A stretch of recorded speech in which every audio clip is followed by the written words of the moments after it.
Death invades life. Bones are strength and an immortality of sorts.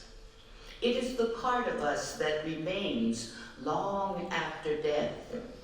Its very presence reminds us of a life once lived, and that life does not end at death.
We believe that the spirit, the essence, the mana, resides in the bones.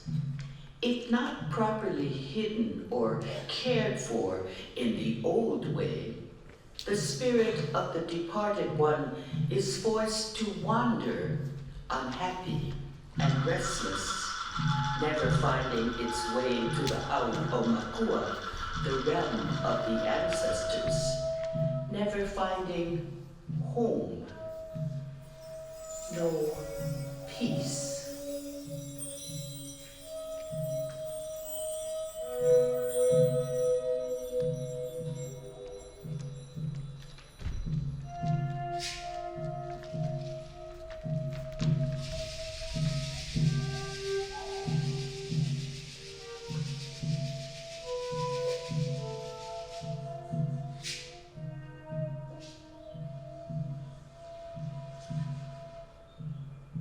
There was a time when I would have expected more ritual, veneration, and ceremony.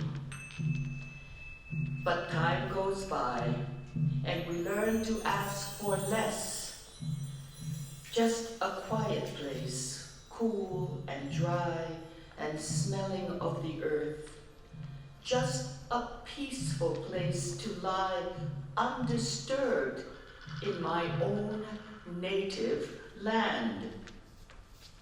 What human right denies us this final resting place? Just a quiet place, cool and dry, and smelling bright, denies just a peaceful place to lie undisturbed in my own native land. Human right, just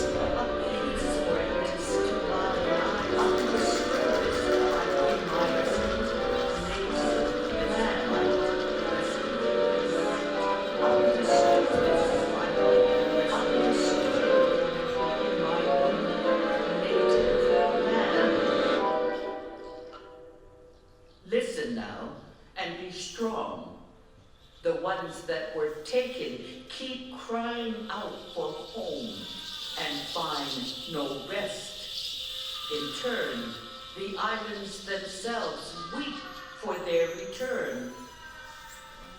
It's up to you, the living. You carry the past and the future.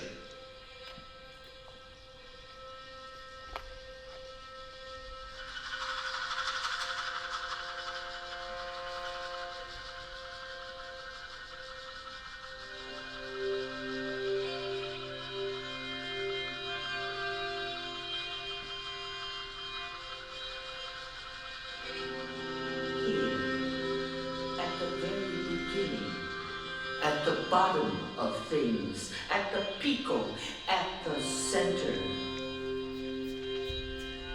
The vertical strands radiate out, while the horizontal thread makes a continuous spiral, turning over and under, over and under. Can you see? Can you see the center? Carefully, the Senate net draws round to a close. Now carry me far, far up into the hills, and when the air turns sweet, find a place, a small place, clean and dry inside the cool earth. Lay me there on a bed of green ferns, of palapalai and lawai, and maybe a bit of maile you found along the way. Hide the resting place with rocks and branches. Hide it so only the birds know where I am. And then leave me. Leave me in the breathing, beating heart of my beloved Aina. I will lie there quietly in the darkness, and in the darkness I will hear them coming. I will hear the long, slow sound of the conch, the steady beat of the pahu, and then the creaking of the maanele, swaying back and forth and back and forth. I will feel their footsteps shaking the air and stretching out. I will see the endless winding procession of torches, and then the faces of every loved one gone before me. And one will leave the great line and slowly come toward me, and bending over, so softly she calls back, "Stop and wait, for here is one of our own come home to us at last."